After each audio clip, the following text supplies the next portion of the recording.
We get along pretty well. It's not terrible. We just are just decent people to be around, I guess. Best way to put it. So one time, me and him were in here. This was during last semester because we were roommates last semester as well. Anyway, last semester, we were talking about how he was going to ask this girl out, who's his current girlfriend. I don't know if he tells this correctly or not. I take full credit for that, thank you. We were just having some deep conversation. We started with, we were talking about biblical stuff. This is, probably 12 or 1 in the morning. One of the things I said was, hey man, you just have to be subtle about it. What did you just say? I'm not thinking how to talk or pronounce words, so I said subtle.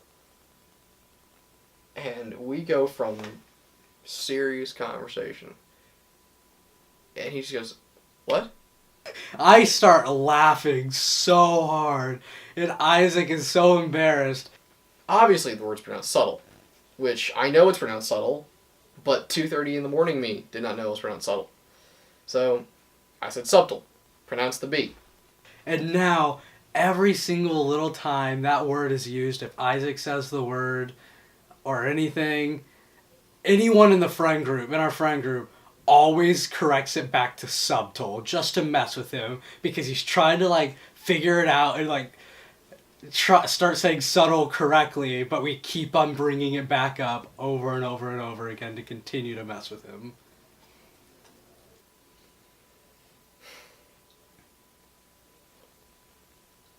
Okay, so we were all sitting in the room. I had these dirty pair of socks that had a hole in it, so I didn't want to use the socks anymore. So I think one of my friends just goes, you should put it in his pillowcase. So I go, yeah, absolutely. Yeah, it started a couple weeks ago. Found a pair of men's socks under my pillow. So Isaac's not in the room, obviously, and I climb up to his bunked bed and shove the socks in his pillowcase. And my first thought is, alright, who's putting their dirty socks in my bed? It's gross. Well, later that night, he lays his head down, and he's just like, who put these socks in my pillowcase? And obviously, first looks at me. So I confronted Riley about it. Obviously, I'm the culprit. I didn't say anything. But I give him, the dumbest look. Dude, I didn't do that. I don't know what you're talking about. I just was going to throw the socks away, but I thought, hey, I know it's Riley. So, we'll mess with him.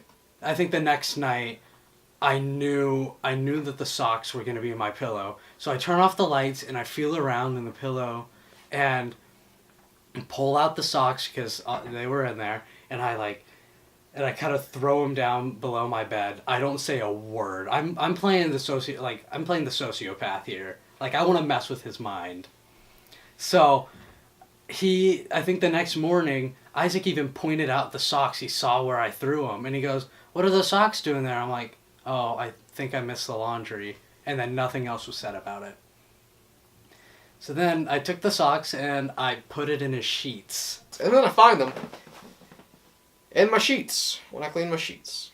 So I took the socks, got it in my sheets, and I tucked them on the edge of Riley's bed right there. Then, I think it was the next week, Isaac's on his computer listening to music or something. I pull open my sheet to wash them, and the socks come out. And so instead of taking off my sheets completely, hide the socks in one of my suitcases under my bed, and then wait until Isaac watches me unravel my sheets. So whenever I do it, I pull up the corner and the socks aren't there, just to mess with his mind. That's all I wanted. Well, last week I looked at my hamper, I was dealing with some dirty clothes, and I found these stupid socks. So, the socks was I took them out, I stuffed them in a suitcase.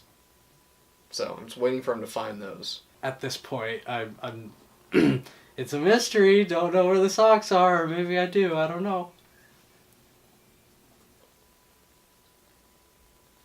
So, last semester as well. This is when this George R. R. Martin BS started happening.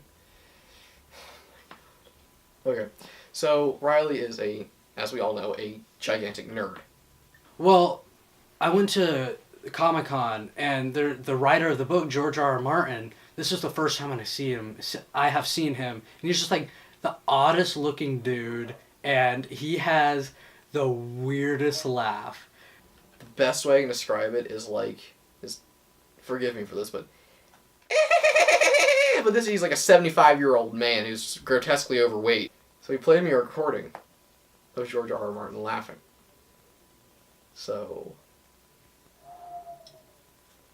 that at like 11 at night send shivers down your spine.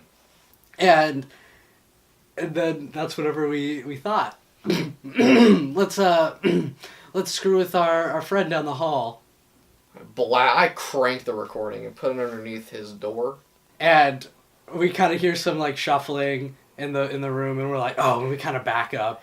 All of a sudden, we hear something hitting a closet door. We're like, what is going on? Like, what?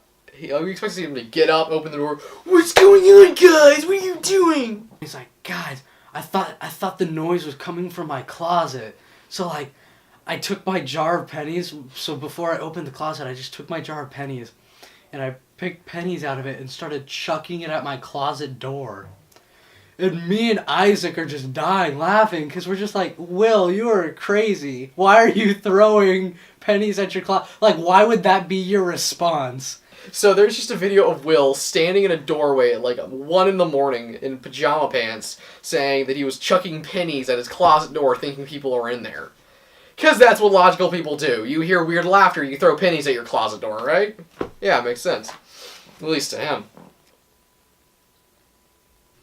Me and Isaac like never fight or anything. We usually figure stuff out, or there's not much of an issue between us. But yeah, he's a good roommate.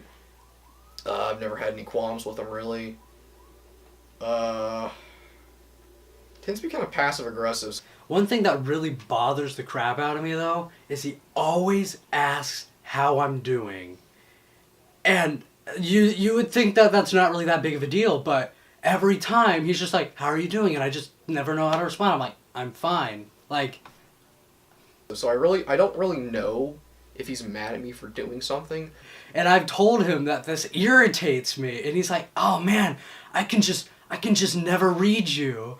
And I'm like, then there's probably not a problem. Stop asking me. And it's gotten to a point where I think he's asking me for the sole purpose to piss me off. That's the biggest grievance I have, is like he's not much of a communicator. But other than that, he's a good guy. Like, we get along. We're both idiot goofballs, so it works out.